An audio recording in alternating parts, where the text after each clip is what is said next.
How you doing, Charlie? Feeling all right, Charlie?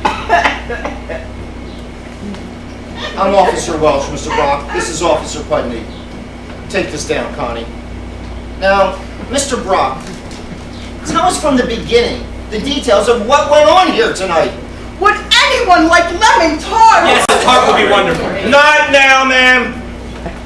Go ahead, Mr. Brock. Okay. Let's see. The story, as it happened, as I remember it, as I'm telling it. Oh boy. Well, here goes. At exactly 6 o'clock tonight, I came home from work. My wife, Myra, was in her dressing room getting dressed for the party. I got a bottle of champagne from the refrigerator and headed upstairs. Rosita, the Spanish cook, was in the kitchen with Ramona, her Spanish sister, and Romero, her Spanish son. They were preparing an Italian dinner. They were waiting for Myra to tell them when to start the dinner. As I climbed the stairs, I said to myself, it's my 10th wedding anniversary and I can't believe I still love my wife so much.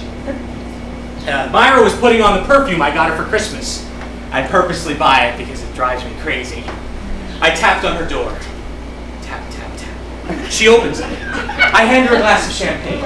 I toast to the most beautiful wife a man ever had for 10 years. She says, to the best man and the best 10 years a beautiful wife ever had. We drink, we kiss, we toast again. To the loveliest skin on the loveliest body that has never aged in 10 wonderful years. She toasts to the gentlest hands that have ever stroked the loveliest skin that never has aged in 10 wonderful years. We drink, we kiss, we toast. We drink, we kiss, we toast.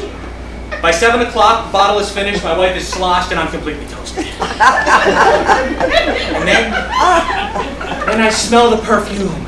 The perfume I could never resist. I loved her in that moment with as much passion and ardor as the night we were first newlyweds. I tell you this not with embarrassment, but with pride and joy for a love that grows stronger and more lasting as each new day passes.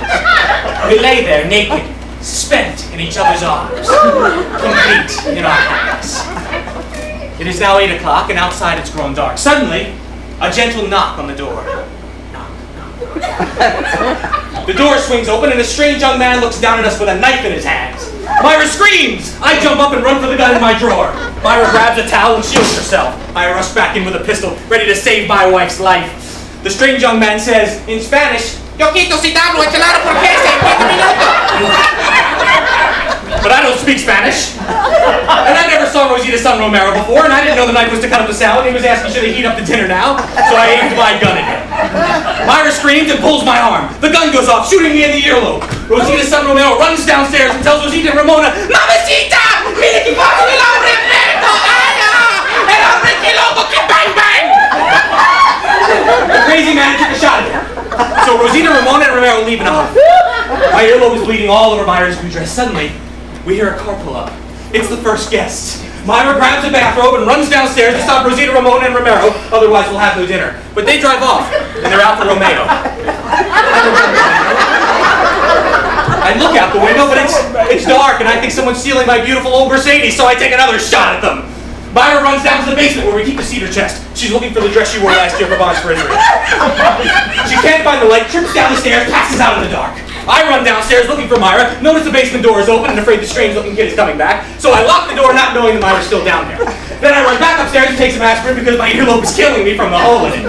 But the blood on my fingers gets in my eyes, and by mistake I take more Valium instead.